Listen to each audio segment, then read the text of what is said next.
God దేవుని యొక్క శక్తి కలిగిన నామానికి మహిమ కలుగునుగాక.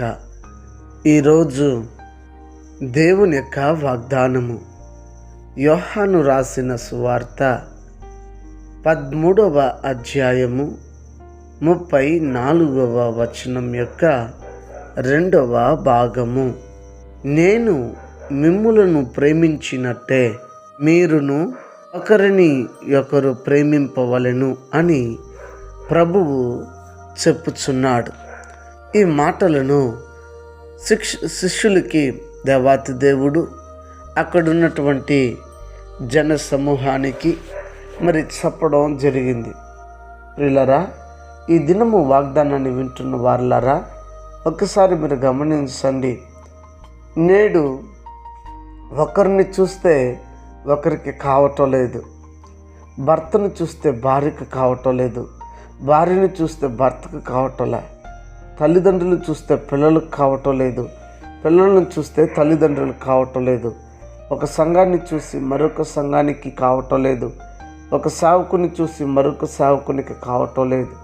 అయితే ఇలాంటి పరిస్థితుల్లో ఒకవేళ మనం ఉంటే మనము దేవుని సంబంధి ఎలా అవుతాం? ఒక్కసారి మన అంతరాత్మని మనం పరిశీలన చేసుకుందాం. మనం దేవుని సంబంధి అయితే ఎల్లరినీ ప్రేమించే, క్షమించే హృదయం మనకు ఉంటాయి అన్న విషయాన్ని మీరు గమనించగలగాలి. అయితే నీ హృదయం నేడు ఎలా ఉంది?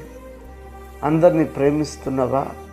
యేసు ప్రభు వారే తనని చంపడానికి వచ్చినటువంటి, పట్టివ్వడానికి వచ్చినటువంటి యూదాని సహితము చూసి స్నేహితుడా అన్నాడు. పిడిగుద్దులు గుద్దిలు వారిని, కారి ముఖాన ఉంచిన వారిని, అవమానించిన వారిని, వస్త్రములు తీసి చీటీలు వేసుకున్న వారిని సహితము తండ్రి వీరు ఏమి చేయుచున్నారో వీరు ఎరుగురు గనుక వీరిని క్షమించుడి అని చెప్పాడు.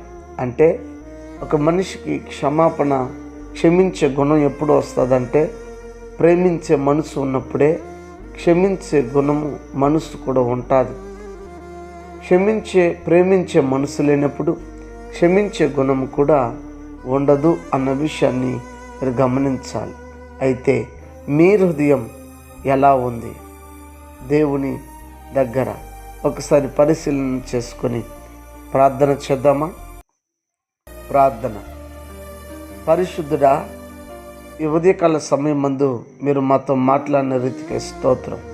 నిజమే, ఈ వాగ్దానాన్ని విని ఎవరైతే తమ ఆత్మీయ జీవితాన్ని స్థితిని ఎరిగి ఈ సమ్ముఖంలో ఒక తీర్మానం కలిగి ప్రార్థన చేయుచున్నారో వారి ప్రార్థనని స్థిరపరచండి, ఆశీర్వదించండి.